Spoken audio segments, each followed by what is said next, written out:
Hey, how you doing? This is John, and welcome to John's Long Box. Today we're going to look at Blood Realm. This is issue number 1. This is the first appearance of Blood Realm comic book form. This is by Alterna Comics, and yes, that's $1.50, and that was 2018.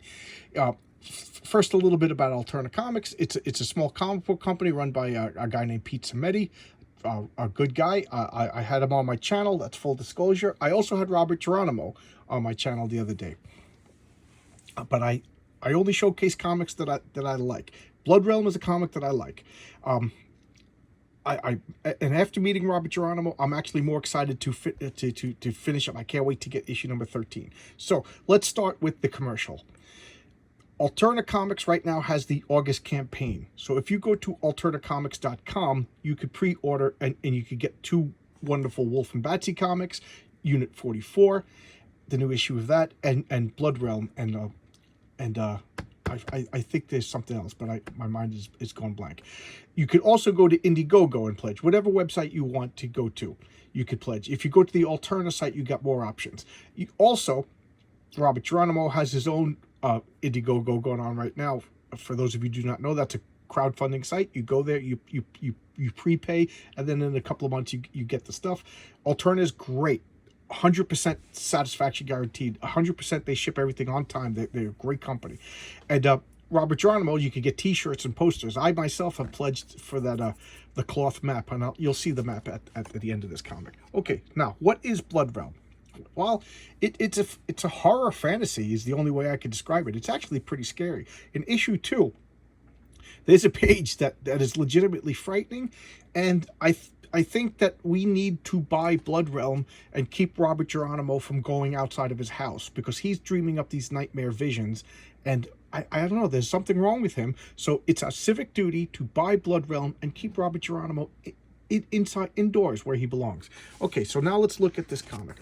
I like the ads. I already showcased I already did 2018, forgive my craziness, but here we got the splash page, and then we got Meek. I'm gonna go fast. This is more of like a taste of the comic more than but this first issue is a lot of world building.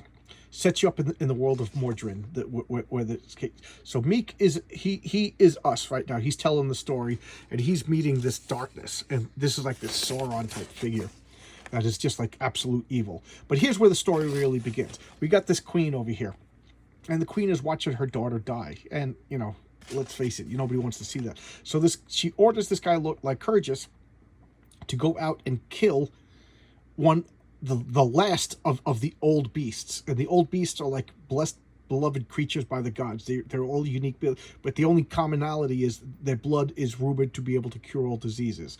She doesn't want to do it. She's at her wit's end. The daughter's gonna die. I'm sympathetic. You don't want your kids to die. So he goes out and kills the last beast and uses the blood to cure her, and then they fall in love, and he becomes like a leader in the kingdom. So under the warrior, he expanded Vorgoth. Vorgoth is the name of the human kingdom, and look at that. Just these goat beings, these Saturn. I know I'm going to say it wrong, but they're Saturn-like beings, goat-like people that are just physically more stronger than humans and cruel. So they're constantly at war with them. He's just beating them up because he's got the whole human kingdom on his side. But unfortunately, there's this Targanis, this archdemon that is lending his power to the evil in the world. And if that wasn't bad enough, the princess and Lycurgus, they do the lovey-doveys, and they have a child. Now, because of the curse of her child is this Leviathan. Look at that monstrous thing. Look at that. And when Leviathan is born, it just destroys the princess and messes up the human kingdom, and then takes off to parts unknown, leaving a power vacuum which the goat people are willing to exploit. And it's just the downfall. It's like a dark ages of humanity. And then we have these three, the Sisters in Silence. They gave up their voice to the gods for mystical abilities. I don't know. I just love that. And now what do? They're going to confront the goat people. Look at that. That things don't go well for the humans. I always picture like heavy metal blasting right here, like some Slayer or Metallica. Look at the humans over here, and here's the Sisters in Silence just floating out. Very I can't think of the correct word. Robert Geronimo is an art history professor, and I'm sure he knows the word that's escaping my mind. But I don't. There's a word that I'm thinking of, but anyway, that's neither here nor there. But look at this. Look at this. They're like angelic beings. They're floating in after surveying the destruction. And you ready? Look at this twisted.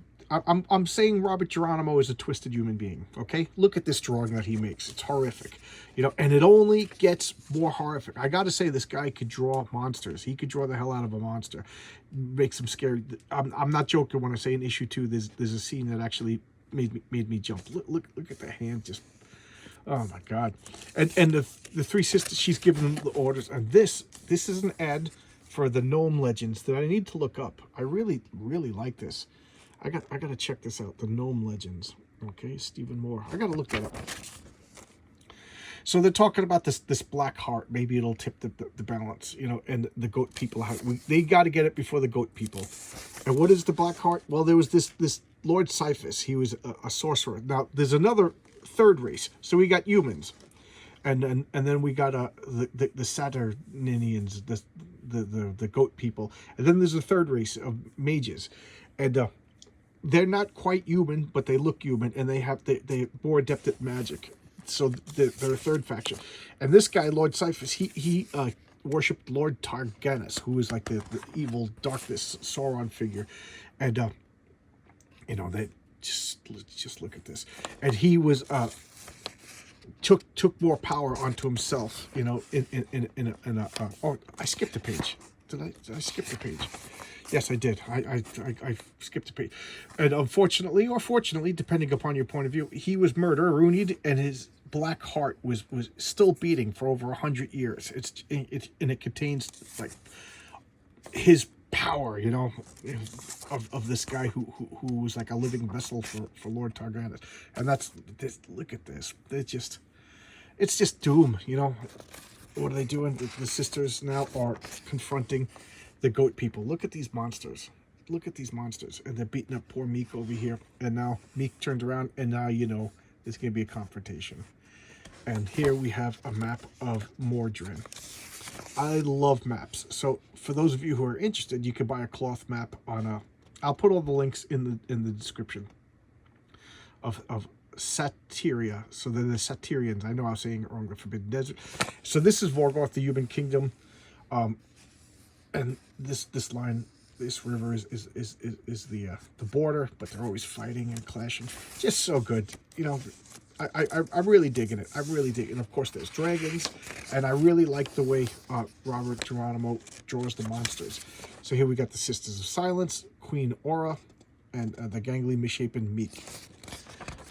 And then we got, you know, the little history of the cities themselves. There's Vorgoth, the Satrian kingdoms. I said it right, yay! And the Iron Wolves.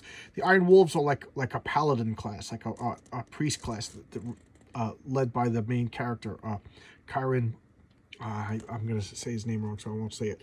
But like Lycurgus, he's the guy that one of the principal beings that caused all the problems. You know, he was a good guy trying to do the right thing, but you know, sometimes good guys do the old beast. Look at that. Look at that. That's a nightmare. And there's the poor princess. And here we have where you can pick up alternative books. And there you go. I don't mind showing off the first issue of, normally, well, I was going to say I have like a 5-year limit on my personal code, but I don't think Robert would mind me showing off the first issue.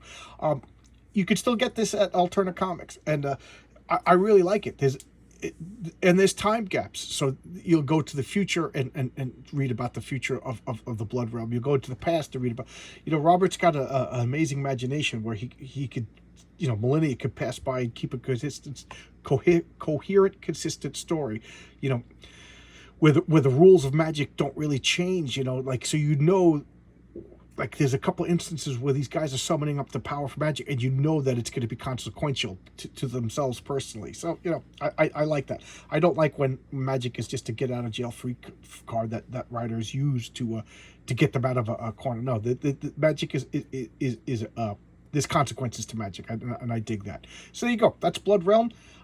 Check it out. You know, Alterna puts out some good comics. I know I'm an unabashed Alterna Comics fanboy.